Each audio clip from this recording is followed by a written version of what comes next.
E aí pessoal, tudo bem? Esse vídeo a gente vai estar falando sobre os procedimentos e regras básicas que a gente usa aí nos laboratórios de ensino e você pode usar essas regras simplificadas para qualquer outra disciplina que você queira, beleza? Então vamos lá. Quais são os procedimentos e regras básicas que a gente vai estar utilizando aí no nosso laboratório de ensino, ok? Então, primeira coisa, o processo de medição. Qual é o processo que a gente vai estar trabalhando? É uma medição. Nesse processo, né, a gente tem o que a gente chama de mensurando, que é o objeto que vai ser submetido à medida. Tá? Se a gente vai medir, a gente vai precisar de um instrumento de medição e esse instrumento de medição ele tem aí uma escala e uma unidade. Tá? Junto com essa escala, essa unidade, esse instrumento também tem um erro. No caso de um instrumento analógico, tá? A gente vai ter aí que o erro do instrumento é metade da menor divisão. Ok? Bom, como é que fica então a indicação dessa medida? O meu mensurando aqui tem 2 unidades inteiras, né, mais 0,4 décimos. Então a minha indicação dessa medida, ela tem que vir acompanhada com um erro de medida. Então fica 2,4 mais ou menos 0,05 centímetros. Olha a minha unidade de medida aí, beleza? Ok. E o resultado da medição? Esse resultado da medição, a gente vai dividir ele em algumas partes, para deixar bem claro o que a gente sempre precisa quando expressa um resultado de medida. Primeiro é o seguinte, o seu valor da medição, tá? Ele tem que ter a mesma precisão do erro, olha assim, 2 casas decimais, 2 casas decimais, tá? O erro tem um algarismo significativo somente, então isso aqui é um padrão, você não pode ter aqui 2 algarismos significativos, o erro sempre só com um algarismo significativo, tá? O erro no instrumento analógico, tá? Ela vai ser sempre a metade da menor divisão quando não especificado no instrumento. Por exemplo, paquímetro e micrômetro já vem o seu erro especificado, então essa regra aqui é só quando você não tem especificado no instrumento, tá? E não pode esquecer aí, pessoal, a unidade da medida. Em física, se você colocar só o número e não colocar a unidade, não tem significado nenhum, ok? Beleza. Se for agora um instrumento digital, que a gente usa aí muito multímetro, essas coisas, né? No caso de um instrumento digital, o que acontece? Eu vou ver que a minha indicação é o valor que eu estou vendo aqui da medida, tá? Mais o erro da minha medida também, tá? E a mesma coisa aqui, o valor mais o erro da medida. Como é que faz o erro da medida? Como é que fica isso num instrumento digital?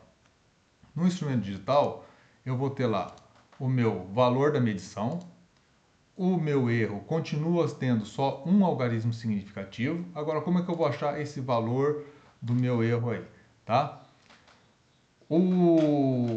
A precisão da minha medida e o erro continua sendo a mesma, tá? Só que no meu instrumento digital, agora, este erro aqui, ó, ele vai ser o último dígito que varia, tá? Então aqui, no caso da minha figura anterior, esse aqui, né, era o último dígito da medição, e aqui nesse caso também, ó, é o último dígito da medição. Então, esse 13 aqui pode ser 12, pode ser 11, esse 19 aqui pode ser 18 ou pode ser 17, tá? Então, eu assumo que num instrumento digital, esse meu erro aqui vai ser sempre o último dígito que varia, tá? E não posso esquecer, lógico, das unidades de medida. Então, o que tem que perceber sempre, tá? O meu valor de medição vai estar sempre com a mesma precisão do erro, tá? O meu erro sempre vai ter só um algarismo significativo, ok? E eu não posso esquecer as minhas unidades de medida. Um, um problema sério que o pessoal encontra é como fazer o gráfico certo, tá? Então, um gráfico, né, ele tem que vir apresentado tentando explorar a maior faixa da escala possível, né, para você deixar a tua curva o mais expandido possível dentro da área do gráfico, ok? Você tem que colocar essa escala aí, ó, com a mesma precisão do erro. Então aqui, se o teu erro está na primeira casa decimal, a tua escala também tem que estar dessa forma, tá? Números inteiros, né? Não tem erro em números inteiros. Quando eu colocar uma linha de tendência, essa linha de tendência ela tem que ser tracejada, certo? E também a equação dessa linha tem que aparecer no gráfico, ok? Percebe que meus pontos aqui, ó, eles estão marcados aqui com pontinho azul e junto deles também tem uma barra de erro associada aí. E essa barra de erro tem o mesmo tamanho do meu erro da medida, ok? Então, olha só, o gráfico tem que ter título, tem que ter o nome dos eixos com a sua unidade de medida, tá certo? Tem que procurar usar a maior área possível da escala e esses elementos não podem faltar. Percebe que não tem nenhuma linha ligando os pontos. A linha que liga é uma linha de tendência tracejada quando você puder colocar uma linha de tendência linear ou polinomial, ok? Mais importante, essa equação aqui, ó, sempre tem que ter um significado físico dos teus pontos. Não adianta pôr qualquer linha e uma equação que não tem nada a ver com o teu experimento, ok? Regras simples de propagação de erros, né? A gente tem que sempre estar utilizando. E aqui eu estou colocando só como lembrete, porque isso aí já está no material que vocês têm escrito. Mas sempre lembrar que na soma é o erro das duas medidas. A mesma coisa acontece na subtração. O erro também é a soma dos dois erros.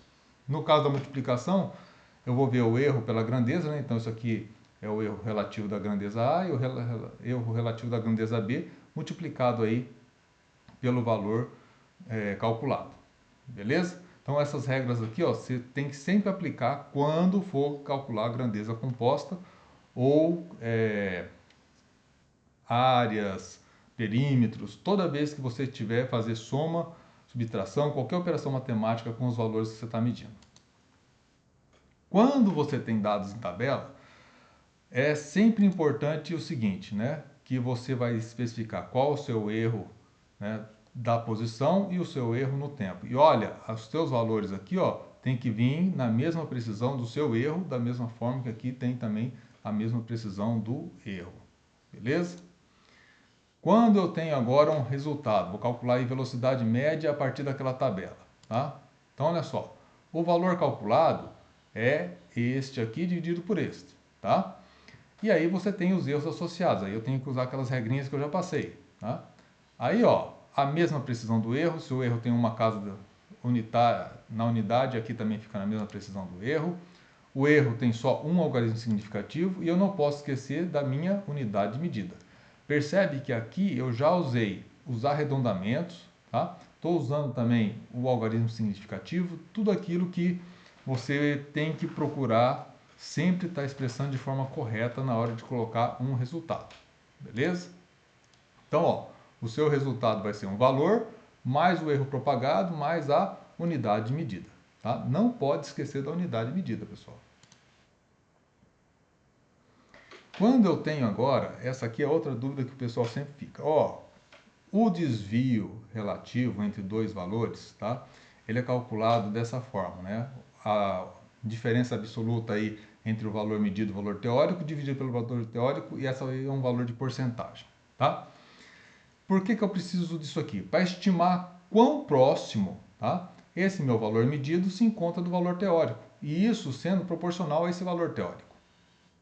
Esse valor de desvio também a gente pode colocar, né, substituindo o valor teórico pela média de uma medida, ou também colocando duas medidas que eu estou obtendo de formas diferentes, tá? Então eu vou usar essa formulazinha aqui do desvio para calcular quão próximo o meu resultado está do meu valor verdadeiro. Olha aqui um exemplo de aplicação aí dessa fórmula do desvio.